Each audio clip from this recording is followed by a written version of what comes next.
o eu não é senão uma possibilidade que se realiza. Ele não está jamais feito. Ele não cessa de fazer-se. É por isso que há duas introspecções, dois tipos de introspecção. Uma que é a pior das coisas e que me mostra em mim todos aqueles estados momentâneos em que não cesso de me comprazer. A outra, que é a melhor e que me torna atento a uma atividade que me pertence, a potências que eu desperto e que depende de mim colocar em ação, a valores que busco reconhecer a fim de lhes dar um corpo. Quando ele fala o tipo de introspecção que mostra em mim esses estados momentâneos nos quais me comprazo, não quer dizer que são somente aqueles estados que me dão prazer. Ao contrário, a contemplação dos meus erros, dos meus pecados, dos meus supostos defeitos, daquelas partes vergonhosas que eu não quero mostrar a ninguém, etc. Tudo isso está incluído aqui. É esse tipo de introspecção que ele diz que não serve para coisa nenhuma. Tá certo? Ele diz que a introspecção só vale quando ela mostra em você as potências que você desperta, as forças que você desperta por sua própria atividade criadora e pelo exercício da sua liberdade. Então é isso que você tem que buscar em você. O conhecimento dos seus defeitos, dos seus pecados, etc, etc. Tudo isto é de uma ociosidade monumental. Agora, se você disser, mas então por que dizem para nós que o Espírito Santo nos revela os nossos pecados? Por que nós devemos conhecer os nossos pecados e nos arrepender deles? Não é isso? Então eu digo, meu filho, quem tem que despertar isto é o Espírito Santo. E o que é o Espírito Santo, senão o próprio ato do ser puro que está subentendido em tudo o que existe? Então, não se trata de você ficar rebuscando os seus pecados, meus filhos. E muito menos de você dar a isso o nome de exame de consciência. Trata-se de você buscar a única coisa necessária, que é exatamente este segundo tipo de introspecção que ele fala, que é aquele que mostra para você a sua liberdade em ato. E no instante em que você se instala aí, então aí você está ligado realmente com o ato do ser puro, tá certo? E neste instante você pode começar a ter o discernimento de saber onde foi realmente que você errou. Mas só em função do exercício da sua liberdade. Preste bem atenção. Você dizer, o que é o pecado, o que é o erro? Bom, a rigor é aquilo que se opõe a esta liberdade e aquilo que se opõe, vamos dizer, ao ato do ser puro que está criando a sua liberdade naquele mesmo momento. É isto que é o pecado. Mas, socialmente falando, e na cultura em geral, o pecado é aquilo que se opõe a um conjunto de regrinhas que você aprendeu. Ou que se opõe àquilo que você acha que é o julgamento do seu grupo de referência. Ou o julgamento do padre, ou o julgamento do Olavo, ou o julgamento de quem quer que seja. Então você está colocando, o pecado e a graça no mesmo plano. Você está entendendo? Aqui está o pecado, que é o que é errado, e aqui está a graça, que é o certo. Mas acontece o seguinte, eles não estão no mesmo plano. Você não tem como compará-los, não tem aqui a tabelinha do certo e do errado. Existe, por um lado, a sua liberdade criadora, que é a própria presença de Deus dentro de você, e existe aquilo que se opõe a ele. Que se opõe, seja, vamos dizer, pela atração de prazeres, tentações, etc., etc., seja pelo efeito do remorso, que é o ódio que você tem a si mesmo, o desprezo que você tem a si mesmo, etc., etc., e que, evidentemente, vamos dizer, os desejos entram em luta contra essas emoções negativas, mas estão ambos no mesmo plano. Eles não fazem parte apenas do que nós podemos chamar o eu descritivo, quer dizer, é o eu como coisa. E se você entra nesse jogo, você está liquidado, está acabado. Está entendendo? Então, você veja, esses dias eu assisti aquele vídeo sobre Garabandal, a visão que as meninas tiveram em Garabandal, e elas dizem o seguinte, diz que qualquer dia desses, vai acontecer um imenso acontecimento de ordem cósmica, né? E nesse instante será para cada pessoa como se o mundo tivesse parado e ela estivesse absolutamente sozinha diante de Deus dos seus pecados. Quer dizer, elas vão saber os seus pecados naquele momento, né? Eu digo, uai, mas será que eu não sei os meus pecados? Não, eu não sei, eu não os conheço verdadeiramente. Por quê? Eu não tenho a menor ideia do efeito que eles desencadearam em volta. Eu não sei realmente o que eu fiz, né? Então, quer dizer, se precisa um acontecimento desta magnitude para eu me ver sozinho diante de Deus, quer dizer que isso não é fácil, né? Portanto, você ficar escarafunchando dos seus pecados não vai resolver coisa nenhuma, meu filho. Você tem que se aproximar, vamos dizer, deste núcleo criador que é você, tá certo? E você ali observar e sentir, primeiro, a sua liberdade criadora. Segundo, a ação divina que instaura essa liberdade para você. Porque você exerce, mas não é você que a cria. Você se aproxima dela. Bom, de certo modo é você que a cria, mas você não cria a possibilidade dela. Você vê que a liberdade do ser humano, a liberdade criadora do ser humano, não tem como ser explicada por nenhuma causa externa, porque ela é causa sua. Ela é a única causa de si mesma, tá certo? Mas daí você pode perguntar, mas como isso é possível? Se a minha liberdade fosse, a liberdade que eu estou exercendo nesse momento, fosse inteiramente a causa de si mesma, ela teria que ser a origem de si mesma. Então, eu teria que ter existido eternamente. O que, evidentemente, eu sei que não aconteceu, eu sei que nasci no dia tal, às tantas horas, etc, etc, etc. Isso quer dizer que a minha liberdade expressa, vamos dizer, uma liberdade que preexiste a ela, que preexiste eternamente, que é a liberdade do próprio ser criador, a liberdade divina. Então, o exercício da nossa liberdade nos coloca imediatamente em contato com a sua raiz ontológica, que é a liberdade divina. E aí você tem, pela primeira vez, não a revelação total dos seus pecados, como prometido em Garabandal, mas pelo menos você tem uma consciência mais clara do que são os seus pecados e do que não é. Do que foi seu pecado e do que não foi. Você tem uma visão mais clara, porque você está olhando isso, vamos dizer, com os olhos de Deus e não com os seus. Você está se colocando diante do julgamento divino, da opinião divina, não da sua opinião.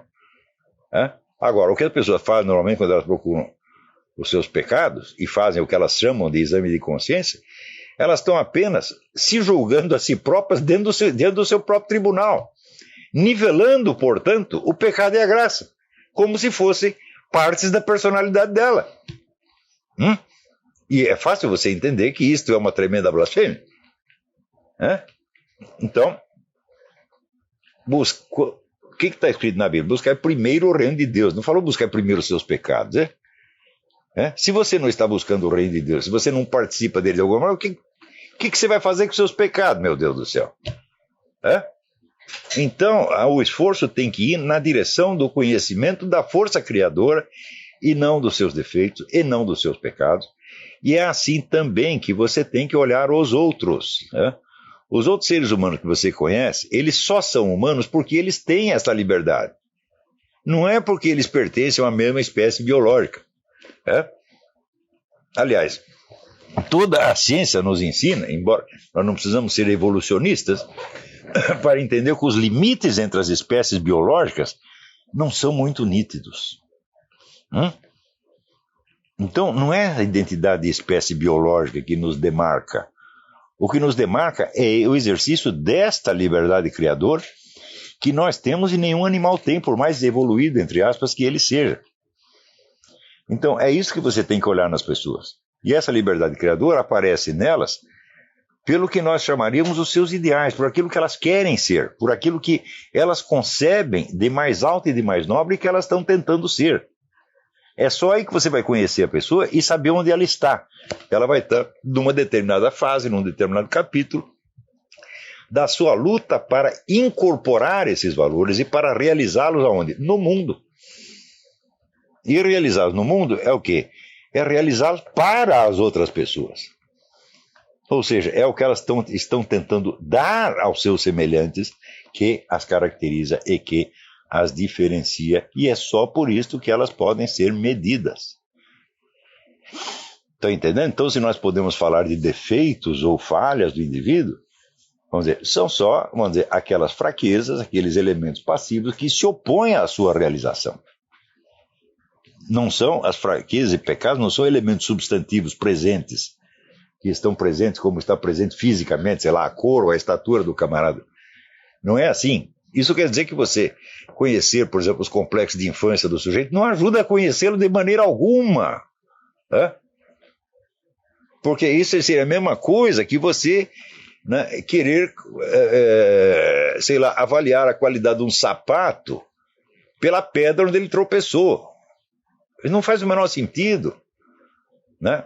Ou julgar o automóvel pelo prego que lhe furou o pneu. Está entendendo? Então, o que as pessoas acham que é conhecimento, e no Brasil isso é endêmico, procurar intenções inconscientes, fraquezas inconscientes, etc. Isso aí é um vício de brasileiro. Isso aí é uma espécie de masturbação ao contrário, tá entendendo? Porque a masturbação, pelo menos, o sujeito tem um objetivo um pouco mais nobre, que é o seu contentamento.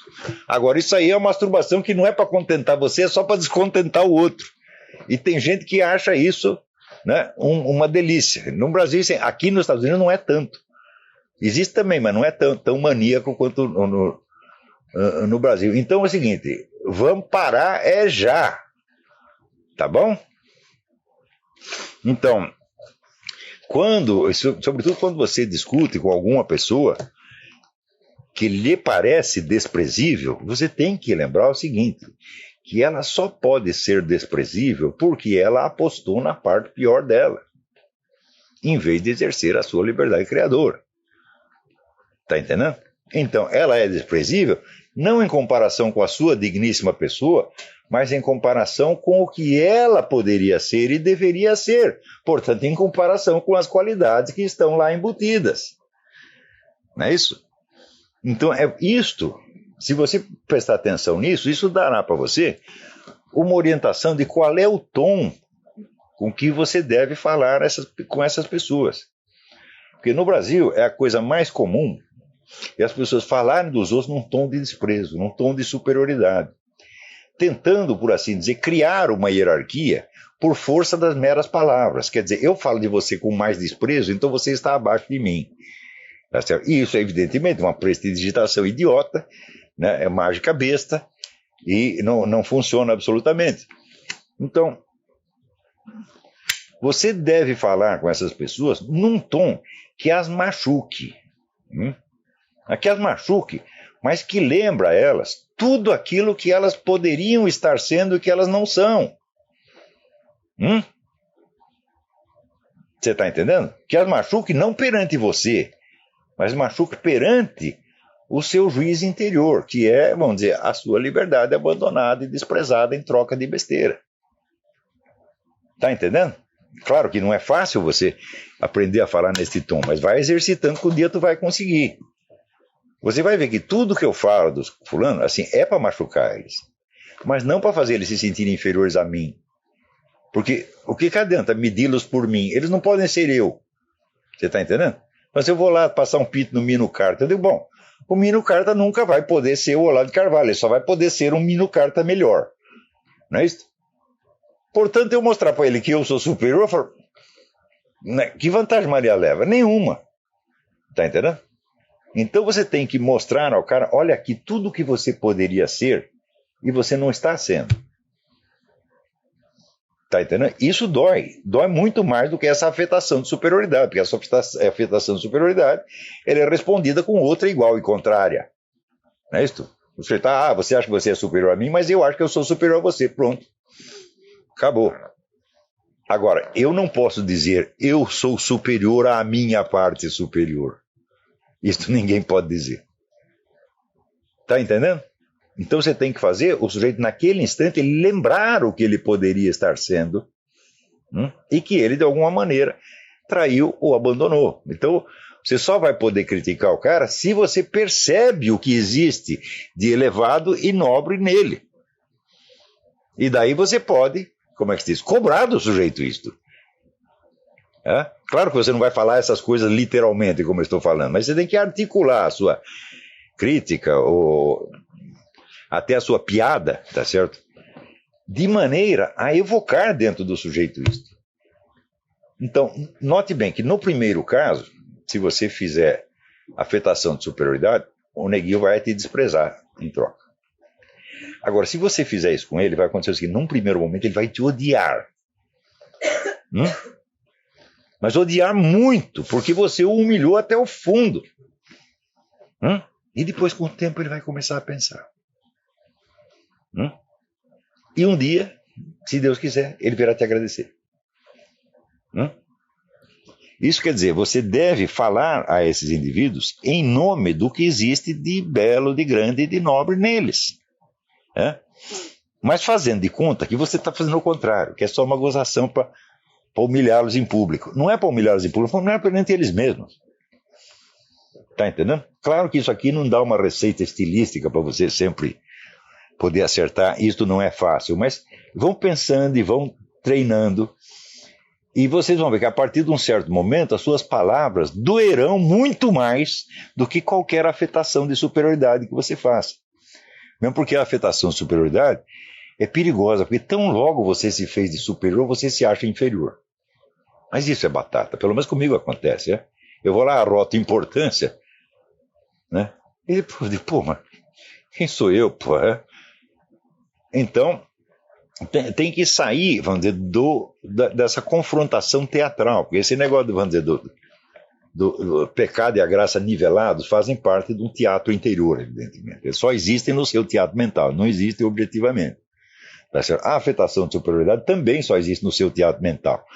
Mas acontece o seguinte: a sua palavra que se dirige ao indivíduo que está degradado, mas que fala a ele em nome do que existe de nobre e de bom nele, isto existe porque isto é ele. Isso é a estrutura dele como é a sua.